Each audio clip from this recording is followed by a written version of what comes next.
সন্ত্রাসী হামলায় কিন্তু শিকার হলো 28 জন। আবারও বলি, সন্ত্রাসী হামলার শিকার হলো 28 জন। রক্তাক্ত হলো কাশ্মীর।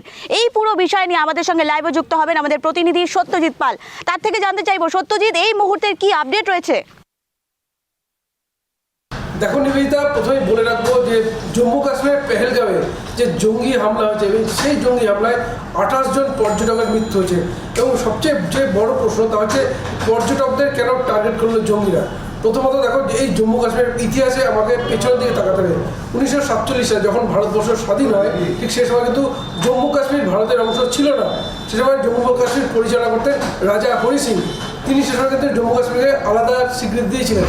এবং তারপরে দেখা যায় পাকিস্তান জম্মু কাশ্মীরে আক্রমণ করে এবং তারপরে কিন্তু এই রাজা হরি সিং তৎকালীন ভারতবর্ষের প্রধানমন্ত্রী পণ্ডিত জওহরলাল নেহরুর কাছে সাহায্য প্রার্থনা করেন, ভারত সরকার সমর্থন করে এবং জম্মু কাশ্মীর রক্ষা করে বলা যেতে পারে। এবং তারপরে যে শান্তি চুক্তি হয়, সেই শান্তি চুক্তিতে কিন্তু পাকিস্তানের একটা জম্মু কাশ্মীরের একটা বড় অংশ পিওকে যাকে বলা হয়, গিলগিট বলুচিস্তান, পিওকে একটা বড় অংশ পাকিস্তানকে দিয়ে দেওয়া হয়। এবং তারপরেই শেখ আবদুল্লাহ, অর্থাৎ বর্তমান যে মুখ্যমন্ত্রী রয়েছে ওমর আবদুল্লাহ, তার ঠাকুরদা শেখ আবদুল্লাহ, তিনি কিন্তু পণ্ডিত জওহরলাল নেহরুর কাছে আবেদন করে এই জম্মু কাশ্মীরের 370 ধারা জারি করান।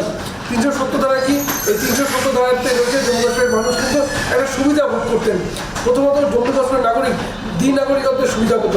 একদিকে তারা যে জম্মু কাশ্মীরের নাগরিক, ঠিক তেমন তারা ভারতবর্ষের নাগরিক। এবং জম্মু কাশ্মীর সরকার বা পার্লামেন্টে কোনো বিল যদি পাস করতো, সেই বিল সরাসরি জম্মু কাশ্মীরে বলবৎ হতো না। এবং আরও যেটা বলে রাখবো, যে জম্মু কাশ্মীর যে কোনো মানুষ, অন্যান্য রাজ্যের মানুষ জম্মু কাশ্মীরে সরাসরি জমি ক্রয় করতে পারতো না, এমনকি চাকরির আবেদনটাও করতে পারতো না। এর নানাবিধ সুবিধাগুলো ভোগ করতো। এবং সেই জম্মু কাশ্মীর 370 ধারা নিয়ে বিতর্ক কিন্তু গত কয়েক দশক ধরে চলে আসছে। এই মোদী সরকার ক্ষমতায় আসার পর এই 370 ধারা বাতিল করে, শুধু বাতিল করাই তাই দেখো, এই জম্মু কাশ্মীরের রাষ্ট্রপতি শাসন জারি করে যেভাবে ইনফ্রাস্ট্রাকচার ডেভেলপ করেছে, যার ফলে জম্মু কাশ্মীর কিন্তু বলা যায় প্রাণ ফিরে পেয়েছে বলা যায়। এমনকি G20 সাবমিটের মতো বৈঠক কিন্তু জম্মু কাশ্মীর হয়েছিল।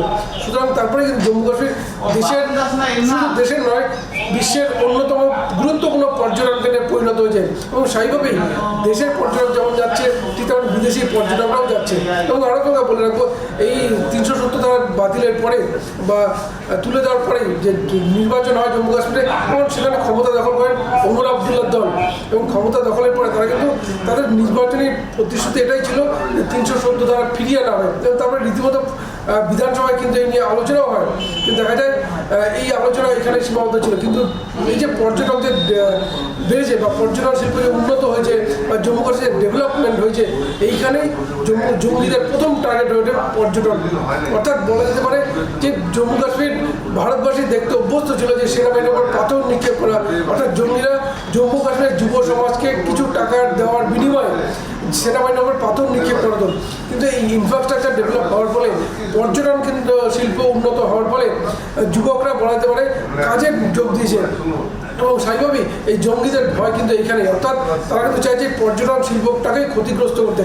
এবং দেখো, এই মোদী সরকার আমরা যদি বলি ইনফ্রাস্ট্রাকচার ডেভেলপমেন্ট শুধুমাত্র নিরাপত্তার ক্ষেত্রে নয়, এমনকি পানীয় জলের যে সমস্যা ছিল জম্মু কাশ্মীরে, তার জন্য একাধিক ট্যাঙ্ক তৈরি করা হয়েছে।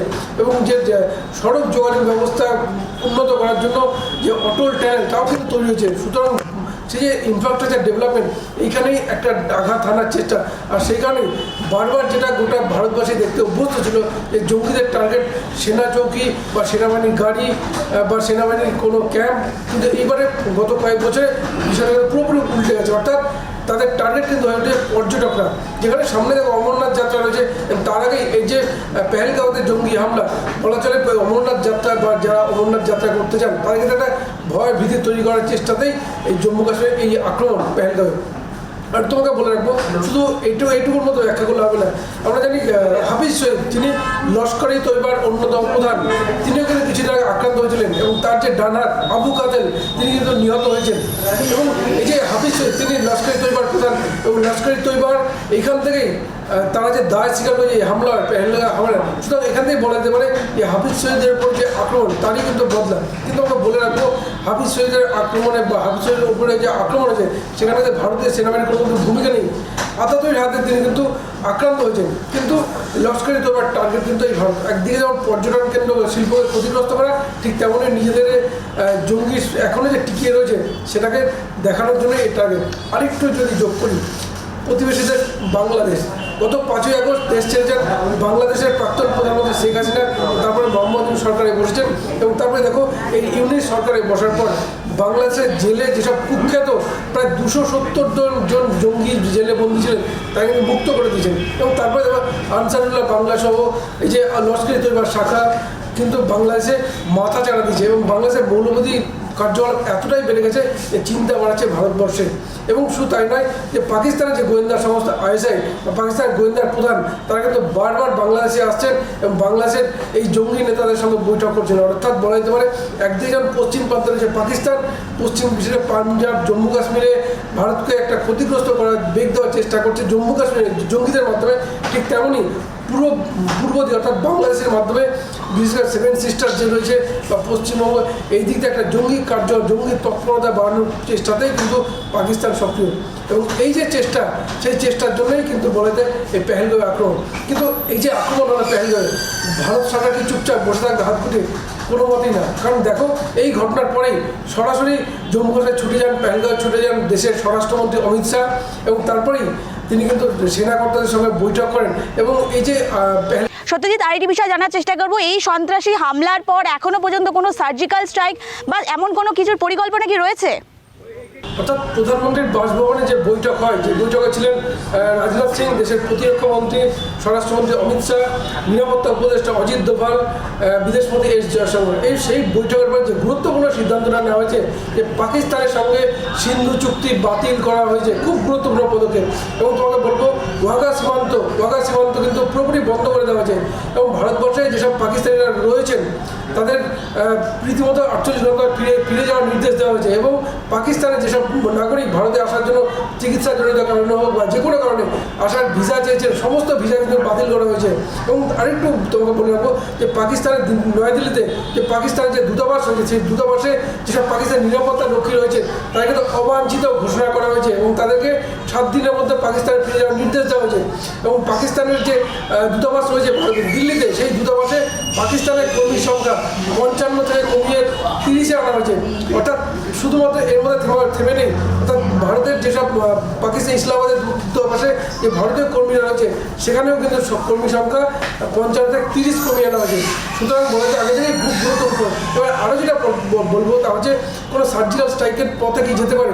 এর আগে দেখো মায়ানমার সীমান্তে যখন সেনাবাহিনী আক্রান্ত হয়েছিল সেই সময় মায়ানমার সীমানায় ঢুকে NSCN-কে ক্যাম্প উড়িয়ে দিয়েছে ভারতীয় সেনা এবং এরপরে উড়িতে যখন জঙ্গি হামলা হয় তারপরে আমরা সার্জিক্যাল স্ট্রাইক দেখেছি এবং পুলওয়ামা হামলার সময় কিন্তু সার্জিক্যাল স্ট্রাইক হয়েছিল এবং এবারে অর্থাৎ পেহেলগাঁওয়ে যে হামলা হলো তাহলে সার্জিক্যাল স্ট্রাইক অপেক্ষা করছে, এটাই এখন দেখার। কিন্তু দেখো ভারতবর্ষের যে কড়া অবস্থান সেখানে রীতিমতো পাকিস্তানের ভয় ভীতি ধরে গেছে।